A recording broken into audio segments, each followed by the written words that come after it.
Hi, welcome to TS Lombard.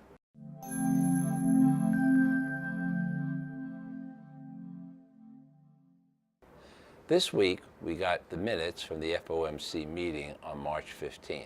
It conveyed the usual back and forth about the economy, but the surprise was that they pulled forward the timing of when they wanted to begin to deal with the Fed's balance sheet.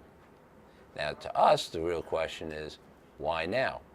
Now, the Fed's balance sheet, the assets on the balance sheet, offsets two liabilities. One is currency in circulation, and the other is bank reserves. And bank reserves are in excess of about $2 trillion. This is the legacy of QE. This is a firepower that the banks have to lend, and that is what originally the Fed hoped the banks would do. Instead, the banks have chosen to keep the money on deposit, earning a risk-free return. So if the banks aren't lending it, then the question becomes, why the rush? Well, we think there are two reasons. One, the Fed is looking at the economy pretty much the way we are. They see an economy that's expanding at full employment with the higher odds or increasing odds of an upside surprise in wage inflation.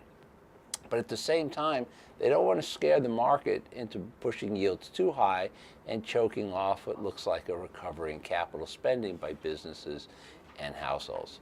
What better way to convey their feeling the economy is doing well than to pull forward the timing of a reduction in the Fed balance sheet? The second is politics.